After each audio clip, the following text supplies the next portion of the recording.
want to alleviate pain associated with scoliosis? And are you looking for ways to stretch your spine?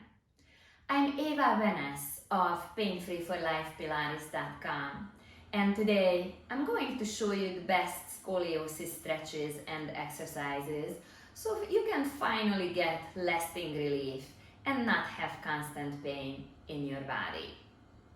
First of all, make sure you subscribe to my channel for weekly content on how to alleviate chronic pain without the need of drugs and surgeries, and how to improve your strength, flexibility, and mobility. Just scroll down and click on the red subscribe button below, or click on my channel page for more videos.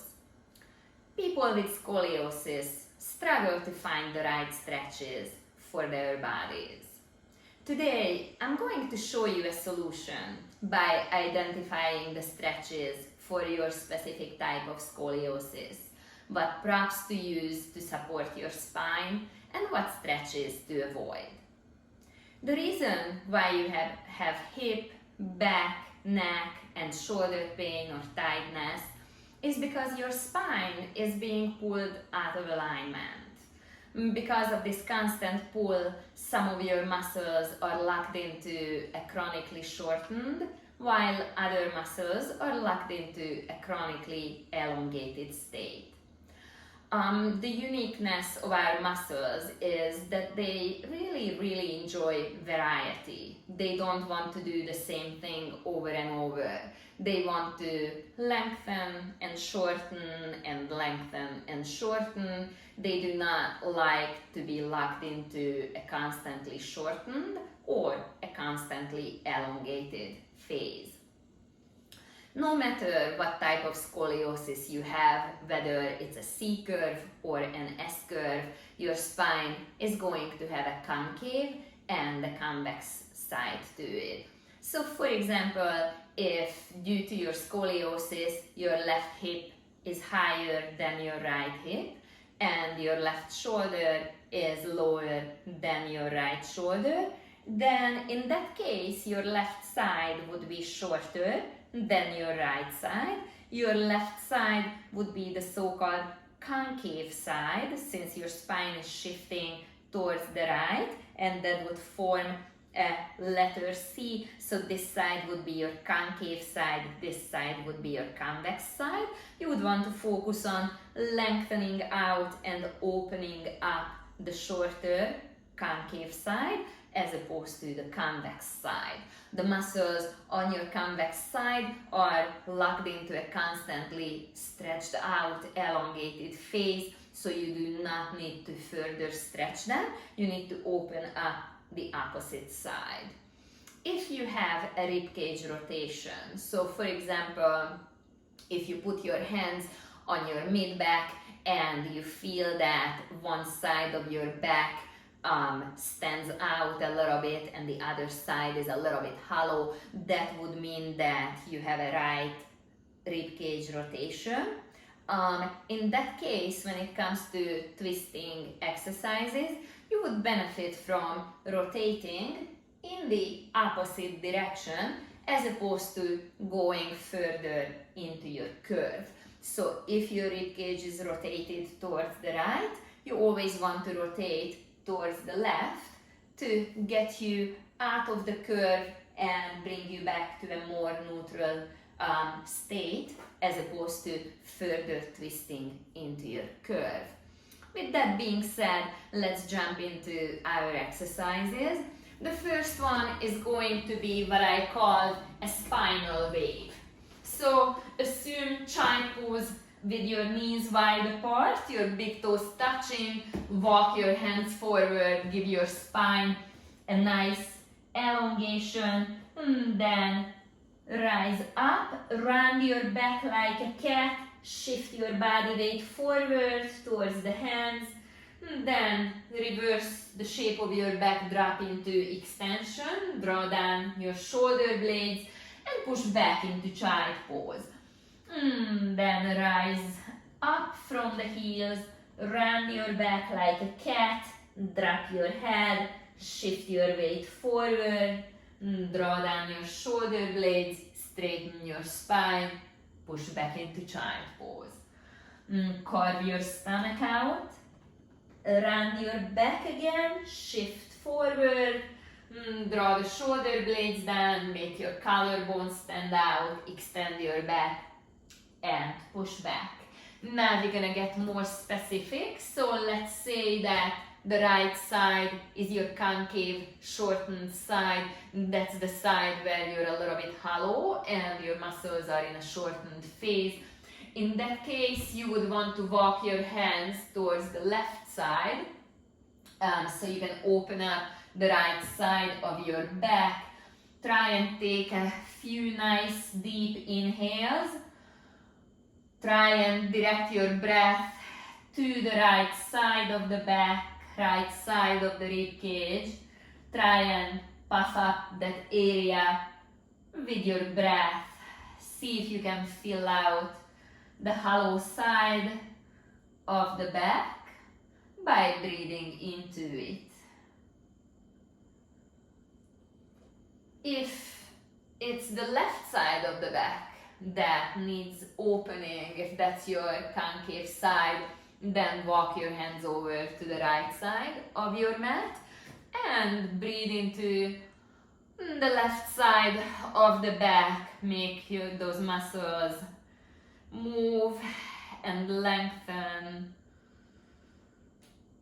and see if you can control your breath and just really direct it to that little bit shortened, flattened side of the back. Let's take one more deep inhale. Breathing into the short side. Exhaling, let it collapse. And then lay down on your back. Let's get into a bridge position. So you're flat on your back with your knees bent, arms long by your sides. First, tuck your pelvis under. Try and move every little vertebral segment as you roll up into your bridge and you reach extension. And then reverse the roll down. Now articulate the spine. First bring the mid back down to the mat, then really slowly, one vertebra at a time, roll your spine completely down. And then repeat. Tuck under, move every little segment, roll up, and then roll back down. Let's do this one more time, and then we're gonna be more specific. Let's tuck under, roll up, and now hold your bridge. If your right side is the concave side, if that's the hollow side, if that needs opening, then rotate your hips towards the right. And think that you're going to roll down on the right side of your back. Imagine pressing your internal organs against your skin, against your back. Then square the hips, tuck under, roll up, rotate the hips again towards the right. And as you roll down, fill out that hollow side, press that part of your back, one vertebra at a time, into the mat. Let's do this a couple more times. Roll up, then add the rotation, and roll down on the hollow side of your back. Same on the other side. So if that's your concave side, rotate the hips towards the left and roll down on the left side of your back, elongating those muscles, giving that nice relief. And we're gonna do this one more time. Rotate the hips and fill out your body on the concave side. And then help yourself up into a seated position. For the next stretch, I'm going to incorporate a foam roller. So if you have one at home, then just place it sideways on your yoga mat. I put a little padding on it. You can put a towel over it at home, a folded up towel to make it a little bit softer. And we are going to assume that on this side, the rib cage is shifted towards the right. You may even have a little ribcage rotation there. Then in that case, this would be your left side, would be your hollow concave side. We're gonna open up that side. So position yourself on the foam roller, that your ribcage is resting on the roller. Extend your top leg out and reach over your head. Lengthen out the concave side. Try and take some nice deep inhales.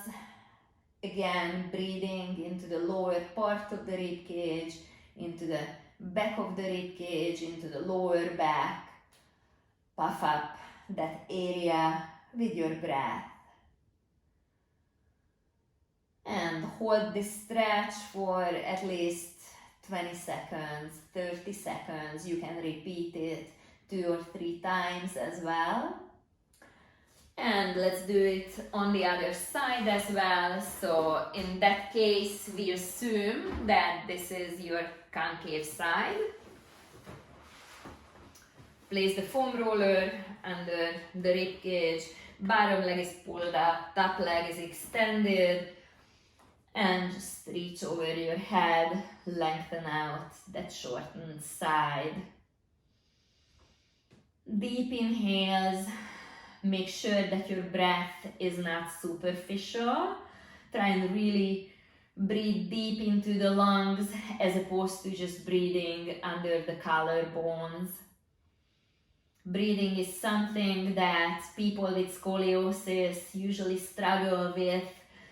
It's hard for you to breathe into the bottom of the rib cage, so really focus on bringing that breath all the way down to the lowest part of your rib cage. Okay. And then we're gonna get rid of that foam roller. Our next exercise will be done kneeling. So I'm on my left knee with my right leg extended up to the side. First, just hinge forward, keeping a straight spine. Keep your hands on your mat and just simply rock back and forth. This is a nice stretch for the adductors that can get overly tight with scoliosis, because the rotation or the shift in your spine will affect your hips as well. Then come up all the way and place your hands on your hips, rock the hips back and forth, giving the adductors a further stretch and to elongate the hip flexors as well. If this is your concave side that needs lengthening, then place your hand down on your mat and reach over your head. This is gonna be a really nice deep stretch for you. Just like before, breathe into the hollow side, try and puff it up with air.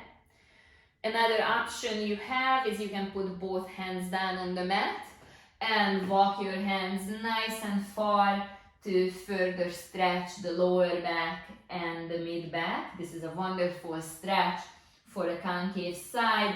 Then if we assume that the opening needs to take place on the left side, then you're gonna put your left leg out to the side.